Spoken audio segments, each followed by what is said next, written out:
নমস্কার বন্ধুরা, সুখ দুঃখের ক্যানভাসে আরেকটি ব্লগে আপনাদের সকলকে স্বাগত। আশা করছি আপনারা সকলেই ভালো আছেন এবং সুস্থ আছেন। চলুন আজকের ব্লগটা এখান থেকেই শুরু করি।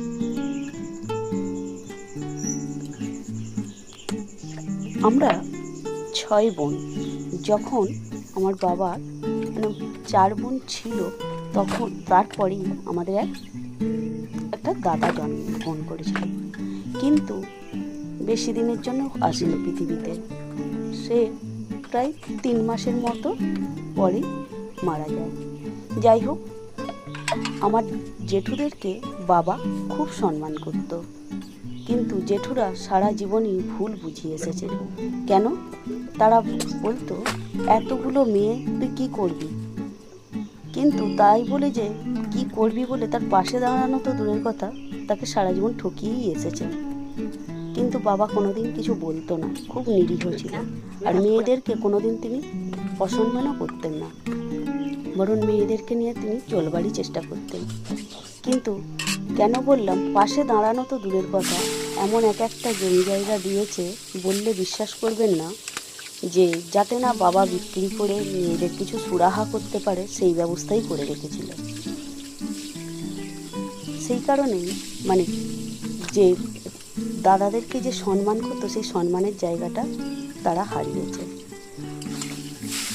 আমার বাবা, হ্যাঁ তাও বলে রাখি, 4 জনের পর সেই দাদাটা মারা যাওয়ার পর আবার যে আমার ওপরের দিদি জন্মগ্রহণ করলো, সে আবার প্রতিবন্ধী, তারপর আমি। এইবার বলুন, যে একটা প্রতিবন্ধী মেয়ের পর আবার যদি একটা কালো মেয়ে জন্মায়, সেটা কেমন লাগে? দিনের পর দিন বাবাকে সব শুনতে হয়েছে, যে সব মেয়েরাই কালো, কি করে বিয়ে দিবি, এই রকম শুনতে হয়েছে। কিন্তু বাবা হাল ছাড়েনি। বাবা সকলকেই কম করে মাধ্যমিক পর্যন্ত পড়িয়ে রেখেছে। যাই হোক, এইভাবেই বাবার দিন কাটতো, কষ্ট করে যেমন হোক করে কাটতো। এইবার দিদিদের কষ্ট করে জমি বিক্রি করে দিয়ে দিয়েছে, তারপর আসলো আমার পালা। এইবার আমি সেই সময় মায়েরও এই রকম চিন্তা করে করে আমার মায়ের ওপরেও প্রচুর অত্যাচার হয়েছে। যৌথ বাড়িতে বাস, দাদুর কম সম্পত্তিও ছিল না, আমাদের পাকা বড় বাড়ি, কিন্তু সবার অবজ্ঞার পাত্র হয়ে আমার বাবা মা বলুন, আমরা বলুন, বাঁচতে হয়েছে। কেন? জমি জায়গাও সেই রকমভাবে আমাদেরকে বুঝিয়ে দেয়নি, বা দেয়নি বলা যায়। আবার এমন একটা জমি জায়গা দিয়েছে, সেগুলো বাবার পছন্দ হয়নি। তাই বাবা সেই সব আশা ছেড়ে নিজেদের মতো করে বাঁচবার চেষ্টা করেছে আমাদেরকে নিয়ে। সেই মানুষটা এই 6 মেয়েকে নিয়ে বেশ আনন্দে আমাদেরকে বুঝতে দেয়নি যে ভালোবাসার ঘাটতিটা আমাদেরকে কোনোদিন আমার বাবা মা বুঝতে দেয়নি, আর কোনোদিন আমাদের গায়ে একটা আঁচড় পর্যন্ত কাটতে দেয়নি। যাই হোক, তবুও বলে রাখি, আমাদের এই লেখাপড়ার শেখার পেছনে আমার বদ্দির খুব ভূমিকা, বিশেষ করে আমার লেখাপড়ার বিষয়ে। কেন? বদ্দির লেখাপড়া, ডিসিপ্লিন সব কিছুটাই আমার দিদির শিক্ষা থেকে পাওয়া।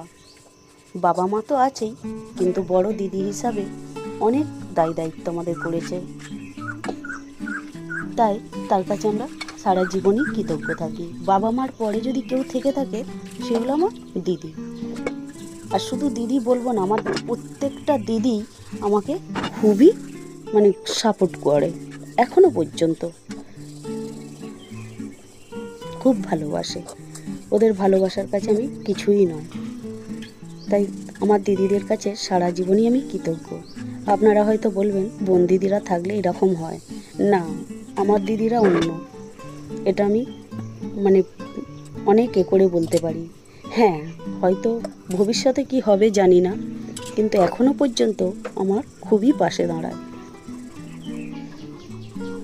চলুন পরে একদিন আপনাদেরকে আমি আমার বিবাহিত জীবনের ঘটনা আপনাদেরকে বলবো। আশা করছি আপনাদের এই ব্লগটা ভালো লাগবে। আসছি পরের একটা ব্লগ নিয়ে। ততক্ষণ পর্যন্ত আপনারা সকলেই সুস্থ থাকবেন, ভালো থাকবেন। আপনাদের সঙ্গে কথা বলতে বলতে আমার রান্নাও হয়ে গেছে। দেখুন কড়াটাও মাজা হয়ে গেছে।